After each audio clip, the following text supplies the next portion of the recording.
各位好，今天我们继续来聊 iOS，今天也是聊一个小的话题，叫搜索。说起来搜索这个话题呢，和我们上一期和上一期的上一期和上一期的上一期的上一期，就是都是有联系的啊。这个一直可以追溯到我们讲专注模式的那个上下集，因为这个搜索呢和专注模式的这个设置啊，包括和主屏幕图标的设置都是有一些关联的。那首先讲什么是搜索，如果你没有改变过 iPhone 的默认设置的话啊，在 iOS 17、16。应该从16开始就有了啊，它的这个主屏幕上的页码所在的区域应该就已经取消了，就变成了搜索功能。什么叫页码呢？我先给大家把这个设置切换一下，让大家看看什么叫页码啊。我不知道你们能不能看清啊，这个2个小圆点看到吗？因为我是出厂设置的手机，没有那么多的页啊，我只有2页啊。所以看到下面有2个小圆点，哎，不当心点到，下面有2个小圆点，对吧？一个是白的，一个是灰的，2个小圆点代表一共有2页。那么第一个是白的，代表你现在所在的位置是第1页，然后我再往后滑一下，就代表你看现在我往后滑一下的时候，第2个小圆点亮了，第1个变成灰色了，就说明一共有2页，你目前所在的是第2页，这个叫页码。这不是官方的解释，是我自己起的。如果大家有官方的解释，也欢迎你们评论告诉我啊。但是我懒得找了，我姑且用页码来代替。以后我再说页码，你就知道我说的是这小圆点。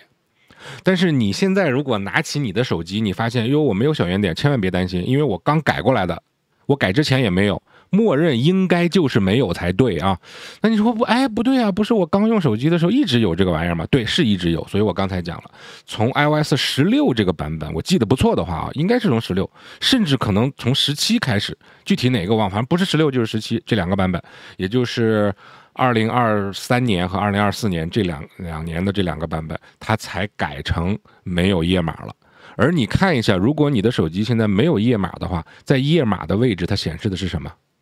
是不是就是一个小放大镜，后面写搜索2个字？那这个怎么切换呢？其中在前几期节目上我已经跟大家讲了，在主屏幕与资源库，我们在讲 App 资源库的那一期的时候也提到过了哈，应该不是 App 资源库那一期，我记得应该是讲专注模式那一期，反正 App 资源库的后一期我又补了这个 App 资源库的设置。在你 iPhone 的设置里面，你能够找到一个叫主屏幕与 App 资源库。在这个设置里面，最后一个选项，目前我 iOS 17的版本啊，最后一个选项你可以看到，它叫做搜索在主屏幕上显示与否的一个开关。默认这个开关是打开的，那就是显示。刚才我是刚把它关掉，如果我把它关掉，大家看，它这里显示的是页码，但是如果我把它打开，再退回来，这里面就没有页码了，就是显示的是搜索2个字。建议各位打开，我也是打开的，默认也是打开的。为什么？从这个小小的细节，大家就可以看到，这个系统的设计者，我们怎么讲啊？系统的设计者已经不希望你在 iPhone 上放这么多页的 App 了，而希望你转用App 资源库的方式，然后把那么多的页面全都该隐藏的隐藏掉，然后把这些隐藏掉的页面去对应不同的专注模式。你看我们讲 iOS 的这几讲是不是全都联系起来了？ App 资源库、专注模式，然后这个上一讲讲的是锁定屏幕，然后这一讲讲搜索。其实这几大功能它背后在合力的做一件事情，就是希望你不要再这么翻页去找 App 了。你用 App 资源库也可以，你去隐藏这个主屏幕也可以，但是今天是终极的，就是用搜索。一定要用 Apple 的产品，一定要习惯搜索。就是你要改变一个，假如说你有一个非常好的整理电脑或者整理手机的习惯，就是你心里面有一个固有的概念是说，如果我要找一个东西，我的前提是我一定要知道那个东西在哪儿，否则我怎么找呢？如果你有这种想法，我判断大概率上你使用 Apple 的产品还没有那么丝般顺滑，大概率上还没有那么丝般顺滑啊，你还是比较在这个非 Apple 的产品的那个框架里面啊。为什么？因为我个人的体验是 Apple 的产品，所有的 Apple 产品它都在做一件事情，就是希望帮你去做那些繁琐的事情。那这繁琐的事情是什么呢？大概率上讲就是管理，在电脑上管理照片、管理文件，在 iPhone 上管理图标啊，他不希望你做这个。所以现在你应该有一个意识是什么？你用的是如果是 Apple 的产品的话，把刚才我讲的那个想法改变一下。你要找一个东西，你不一定知道它在哪里，只要让我们的操作系统，我们的 iOS 系统能够很快速的帮你找到就行了。就是如果你用电子产品不是一上来就用 Apple， 而是用其他品牌的话，往往会有一个先入为主的类似于优先占领道德高地的这种感觉，就是你会义正言辞的跟别人说，我要找一个东西，如果我都不知道它在哪儿，我怎么可能找到呢？所以要想找一个东西，一定要先整理好图标，那个文件夹要整理好，分类，我手工要先分离好。不先做这个工作，我后面就惨了。这个是老黄历了。真正要想用的爽、用的快、用的酷，就是我根本不知道这个 app 在哪儿，但是我用的时候就能找到。我现在就是这种状态，我根本不知道我天天在用的那个 app 它在哪里。那我每次要找它的时候，我都以最快的速度能找到它，没有必要知道它在哪儿，只要系统知道就可以了。因为现在的操作系统它足够有能力在这方面成为你的总管，成为你的秘书，你不用再去亲自劳烦做这件事情了啊！我还是比较喜欢给大家洗脑啊。好，我们翻回到正题。那如果你看过我前几讲，已经把该隐藏的页面都隐藏了啊，那你说我以后就用 App 资源库去找了，这个是不是最快的一种方式？当然，因为 App 资源库已经帮你都分好类了嘛，而且把你最近最常用的这前3个都放在每一个类别的前3位了，已经非常好了。但是大概率上，你拿起你的手机要打开一款 app 的时候，是不是大概率上应该95%以上的概率，你都清楚的知道你要打开的这款 app 是什么名字？你很少会遇到说我打开一个 app， 但是我忘了它叫啥了，它一定在这个里面，其实很少的。大部分都是知道的，如果有这种情况怎么办？到 App 资源库里面去找，按音序去排就好了。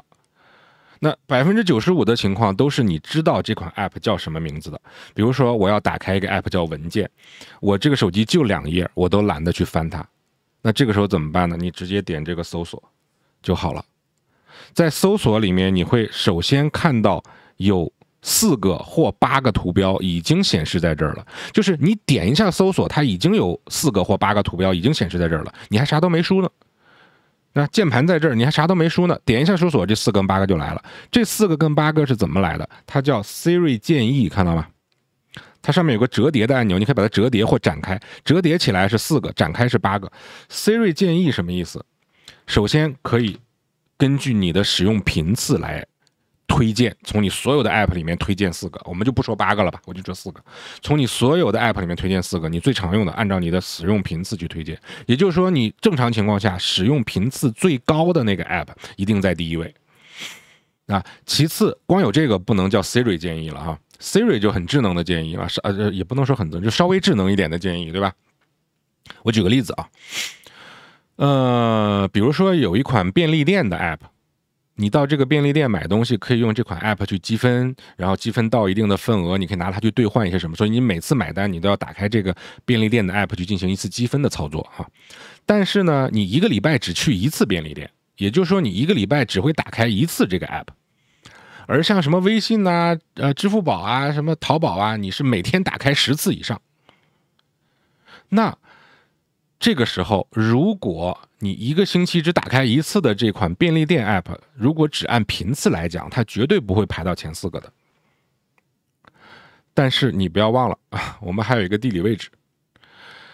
如果你的 iPhone 发现你到了便利店，而且根据你的使用习惯，你每次在便利店所在的位置，特别是同一家便利店啊，你像我上班的时候，旁边那家便利店是我最常去的。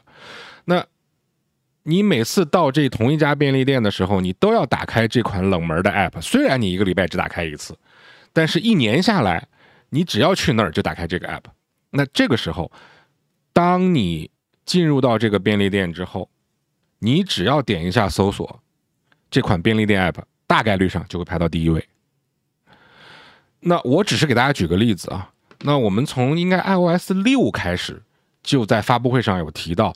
iPhone 会学习主人的使用习惯，我刚才只是举了一个例子而已。所以你在持续用 iPhone 的过程当中，其实这些功能你会越用越好用的。但是在中国大陆有一个尴尬的地方是什么呢？几乎所有的便利店积分 app， 我们还拿那个例子来举例啊，所有的便利店积分 app 都有相应的微信小程序。所以你是一个非常喜欢中央集权、一家独大，你会觉得一个 app 如果什么都能干，这个对我来讲是一种很大的方便的话，那你大概率上不用 iPhone 也行。就是如果你是抱着这样的一个宗旨去使用手机的话，其实在用户体验层面 iPhone 和国产安卓没有什么本质区别。但如果你是希望反垄断啊，你希望百花齐放，你更欣赏的是是谁的 app 就用谁，我不想一家独大，那么这个时候就像我刚才讲那个场景就会发挥作用了。我想这个道理大家都明白吧？同样是去便利店，到那儿就打开，到那儿就不是打开，到那儿就用便利店的这个程序去积分。如果你打开便利店自己的那款 app 的话，就能够用我刚才说的这个很神奇的功能，对吧？但是如果你用的是微信小程序的话呢，那也就是说你所有的推荐 app 第一位的永远是微信，什么就能搞得定就完了嘛。所以我在节目当中反复强调，我希望腾讯出一款微信手机，不需要有任何的操作系统，专门对中国大陆地区开放。这个手机一开机就是微信，啥都能搞定。你想想是不是一定能赚钱，而且手机能卖得很便宜。但是一直没做，我不知道为啥啊，是我个人的建议啊。好，主要是跟大家说这个搜索啊，所以其实有了这4个甚至8个。而且这个很好用的是，如果你觉得这个 Siri 建议很好用，你可以点一下这个展开，让它变成8个。点完展开之后，你就把它关掉，下次你再点搜索，它就是8个了，它不会再收起来了，它会记住你的使用习惯的。那大概率上，我个人的经验啊，有60%往上的概率，你要找的 app 就在这8个里头，都不用打字的。但是如果你真的要找，比如我这8个里面没有什么，比如说我想找个文件 app。那这个时候怎么办？好，我在主屏幕，现在我要找文件 app， 我现在是不是要去看每一个图标，快速的用我的眼神扫射，啊？我看都不看，别说我第一屏没有了，我就算在第2屏文件就在这儿，我压根儿就不看，因为我直接想到我要打开一个 app 的时候，我只要解锁，我直接就奔搜索去了。其实这个有点不诚实啊，不对，我不是直接奔这个搜索按钮去的，而是我直接闭着眼睛用一个手在屏幕上往下拉，我用的是这个功能。这个就是在2年前啊，一直 iPhone 用的一个隐藏的搜索功能。我不知道，我应该知道，很多人都不知道这个功能，起码我接待过的顾客里面90%的都不知道这个功能。所以现在我一直沿用这个功能。至于你这个下面显示的是不是搜索，其实对我来讲没有太大关系。我觉得我点这儿跟往下拉还是往下拉更合适，因为如果我点这儿，我万一点偏了呢？但是我往下拉，我在这儿拉也行，在这儿拉也，我在哪儿拉都行，只要我是一个往下滑的动作就好了啊。但是对不起啊，我职业病犯一下啊，别嫌我啰嗦，我犯一下职业病啊。每次我在 Apple Store 工作的时候，为一些顾客讲，你往下拉就好了。你知道有大概30%的顾客他会怎么拉吗？他会这样拉，他会给你把控制中心拉下来。我觉得这个是人性吧，就是一旦遇到陌生的东西就害怕，他不敢直接在这个这么大的区域他就不拉，他非得到这儿来拉。为什么？因为他知道这儿能拉下东西来。这个是我对心理上的一点分析啊，千万不要从唯一不正确的这2个角去拉去，就是这个大屏，从这么大的区域里面，任何地方你就直接往下拉，它一定是搜索，再方便不过了啊。好，我职业病结束。拉下来搜索之后，如果你要想找文件，我只要打一个 W， 你看文件是不是放在第一位？99%的软件，你就打它拼音首字母的第一个字母一定出现，99%，真的没有打2个字母，90.999999一定出现。所以基本上我找任何的软件，只要我知道它的名字，我只要点2下一定能找到。可是如果你要滑屏幕，你能保证你滑2下一定能找到吗？我姑且不说你去眼神快速的扫射哈，你眼睛累不累？你像我就闭着眼睛的，我根本不用快速扫射的，只要他刷脸解锁成功之后，直接往下一滑，打一个字结束了，我眼睛只扫那个字母就好了，眼睛也轻松，速度还快，人也不累。所以最近2期节目还是主攻给大家洗脑啊，讲了一些场景。我知道很多普通用户其实还是用最原始的2007年的那个办法再去用自己的 iPhone 啊，用自己的手机。所以其实讲到 iOS 的时候，其实是比讲硬件啊，讲那些内置的 App 更需要你去转变思维的地方，因为你思维不转变过来，再多的东西告诉你，你都没有办法去开始啊。第一步是先思想转变过来，愿意去尝试这个东西。第2步呢，就是培养自己的操作习惯。第3步，你才能够真正把这个功能也好，这个小的什么东西也好，去变成自己真正为自己受益的一个东西。一定是分这3步走的。在我个人盲猜啊，这是咱们大家瞎聊天，就是我个人觉得，在所有的人类里面，应该有70%到80%的人是不具备这个能力的。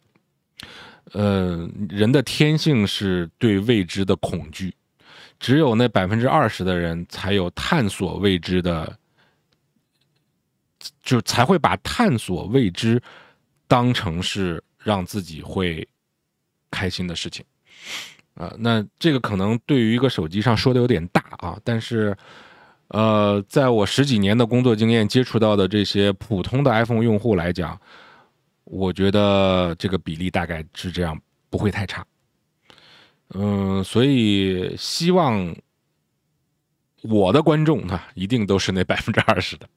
毋庸置疑啊，我们都是开拓者。好，感谢各位的观看和关注，我们下期再见。